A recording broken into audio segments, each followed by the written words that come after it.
मुसलमान राष्ट्र की बात करेगा तो मैं योगी जी से निवेदन करना चाहता हूं, योगी जी आप भी हिंदू राष्ट्र की स्थापना के लिए संकल्प लिए सो संत है, आपका भी आशीर्वाद है हमारे ऊपर, तो जरा ये बुड्ढे का हालचाल पूछ ले,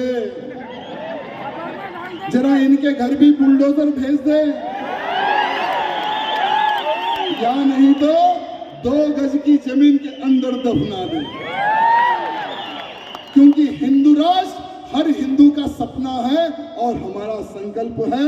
और जो भी हिंदू राष्ट्र के बीच में आएगा हम खामोश नहीं बैठेंगे, हम शांत नहीं रहेंगे। मेरे भाइयों, बागेश्वर धाम के महंत धीरेन्द्र शास्त्री जी एक संत है, उनको कोई जरूरत नहीं है। मेरे भाइयों, ऐसे हमारे भारत में बहुत बड़े बड़े संत हैं, उनको इतने बड़े बड़े आश्रम हैं और इतना पैसा आता है, वो बैठकर आराम से हिंदुत्व की सेवा कर सकते, लेकिन उन्होंने सोचा नहीं, मेरा भारत देश को ये लव जिहादी खोखला कर रहे हैं, ये धर्मांतरण करने वाले खोखला कर रहे हैं मेरे भारत देश को।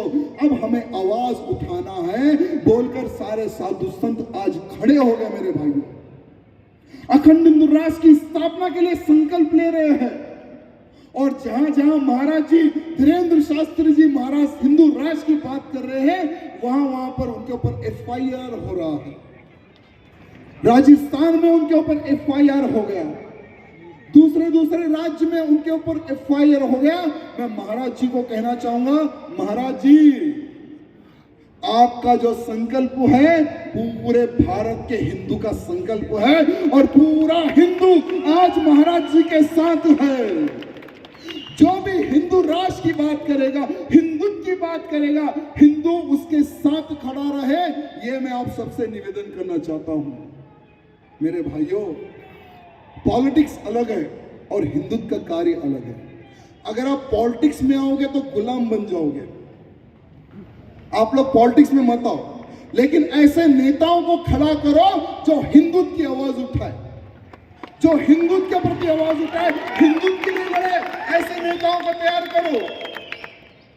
एक राजा सिंह से कुछ होने वाला नहीं है मेरे भाइयों, एक राजा सिंह से कुछ होने वाला नहीं है। मेरा संकल्प है, मेरे सामने जितने भी जो हिंदू भाई बंधु आज खड़े हुए हैं ना, हर वो मेरा हिंदू भाई छत्रपति शिवाजी महाराज का रूप ले,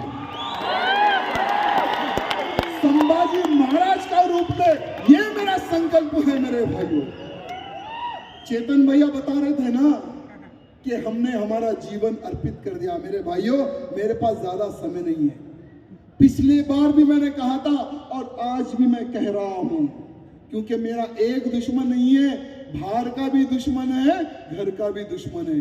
घर का जो दुश्मन है ना, वो सेकुलरिज्म है, सेकुलरिज्म के कारण ही पूरा देश सर्वनाश हुआ। मेरे भाइयों, इसलिए मेरे पास ज्यादा समय नहीं है, इसलिए आपसे हाथ जोड़कर निवेदन है, चाहे हम रहे या ना रहे, ये रामनवमी रहनी चाहिए। हिंदू राष्ट्र का संकल्प रहना चाहिए। आने वाला समय ठीक नहीं है मेरे भाइयों, आने वाला समय केवल युद्ध और युद्ध और युद्ध का समय है। युद्ध किससे करना है? क्योंकि 2025 और 26 के अंदर ही भारत देश को हिंदू राष्ट्र घोषित करो, ये आवाज पूरे भारत में गूंजेगी। 100 करोड़ हिंदू खड़ा होकर बोलेगा कि मेरा भारत देश अखंड हिंदू राष्ट्र बने, नहीं तो तुम्हें वोट नहीं मिलेगा। मजबूरन ये जो सेकुलर नेता है ना, जो बैठे हुए हैं, यही नेता बोलेंगे, पार्लियामेंट में बोलेंगे, विधानसभा में बोलेंगे, अरे भाई हमें वोट डाल दे, हम हिंदू राष्ट्र के लिए आवाज उठाएंगे। अरे भाई हमें 400 MP दे दे, पहला काम होगा हिंदू राष्ट्र की स्थापना हम कर देंगे, घोषित कर देंगे। ये माहौल पूरा पैदा होना चाहिए मेरे भाइयों पूरे भारत में। 100 करोड़ अगर हिंदू खड़ा भी हो गए ना, तो हिंदू राष्ट्र घोषित नहीं होगा, क्योंकि संविधान के अनुसार ही अखंड हिंदू राष्ट्र की स्थापना होगा। मेरे भाइयों, तो संविधान अगर बदलना है तो हर हिंदू को खड़े होना है और अखंड हिंदू राष्ट्र की आवाज उठाना है।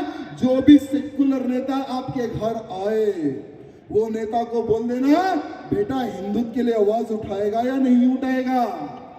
हमें शो पुट अप हिंदू नहीं चाहिए, हमें एक कट्टर हिंदू चाहिए। हमें कट्टर हिंदू चाहिए। ऐसा अगर तू नेता बनेगा तो हमारा सहयोग मिलेगा। पॉलिटिकल सभा नहीं है मेरे भाइयों, लेकिन बिना संसद में हिंदू एमपी के कोई आवाज नहीं उठाएगा। आज थोड़ी संख्या कम है। 2014 में हिंदुओं ने संगठन बताया, जातिवाद से ऊपर उठकर उंगली उठाई, एक भगवाधारी को प्रधानमंत्री बना दिया मेरे भाइयों। वो प्रधानमंत्री की ताकत अभी 60% है। अगर आने वाले चुनाव में अगर वही प्रधानमंत्री की ताकत अगर 80 से 90% हो गई, हिंदू राष्ट्र को किसी के बाप की ताकत नहीं जो रोक पाए मेरे भाई। लेकिन इसके लिए जैसे धारा 370 हटे कश्मीर से, कश्मीर हिंदुस्तान का था, है, रहेगा, किसी के बाप का नहीं। पूरे भारत देश का हिंदू ने आवाज लगाया, धारा 370 हट गया। धारा 370 हट गया, हमारे सर का ताज फिर वापिस आ गया मेरे भाइयों। क्यों? क्योंकि हिंदुओं में संगठन है। और जब जब हिंदू संगठित होता है, जब जब हिंदू आवाज उठाता है, कोई नहीं रोक सकता मेरे भाइयों। ये दो कुत्ते हो या बाहर के कुत्ते हो, कोई हिंदू राष्ट्र की स्थापना के लिए नहीं रोक सकता। मैं आखिरी में आप सबसे यही निवेदन करना चाहूंगा, क्योंकि सवेरे 12 बजे से लेकर अब तक आप लोगों ने मेरा साथ दिया, आपको मैं हृदय से प्रणाम करता हूं मेरे भाई।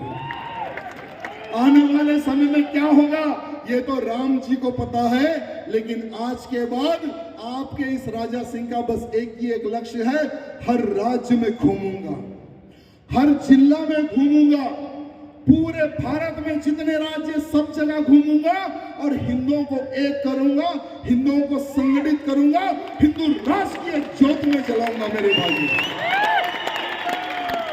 देखेंगे किसके पाप में कितनी दम है, राजा सिंह को रोक कर बताओ। वहां पर मेरे ऊपर एफआईआर हो गए, महाराष्ट्र में, कर्नाटक में एफआईआर, राजस्थान में एफआईआर, छत्तीसगढ़ में एफआईआर।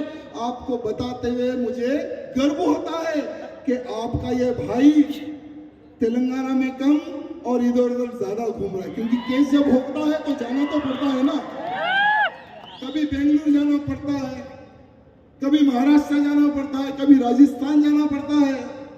लेकिन वो लोग सोच रहे कि अगर इसके ऊपर केसेस लगा देंगे तो डर जाएगा, घर में बैठ जाएगा। तो भाई 2014 से नहीं 2004 से तुम लोग मेरे को डरा रहे हैं। 2004 में भिजा दिए 3 महीने के वास्ते, 2005 में भिजा दिए 3 महीने के वास्ते, 2010 में भिजा दिए 45 डेज, फिर 2011, 12, 13, फिर अब परसों भिजा दिए 70 पे 7 दिन। रुके क्या? रुके क्या? मेरे भाइयों से निवेदन है, आज ये प्रोग्राम सफल हुआ, हमारे पुलिस के भाई बंधुओं की वजह से अच्छा कार्यक्रम हुआ।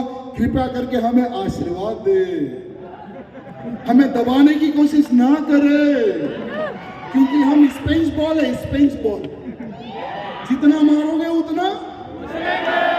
अब बस 2 बार विधायक बन गए मेरे भाइयों, तीसरी बार क्या होता है वो देखेंगे। लेकिन अब मरेंगे नहीं तो हिंदू राज बनाएंगे, ये 2 संकल्प लेकर मैं आगे बढ़ रहा हूं। बोलो भारत माता की, भारत माता की।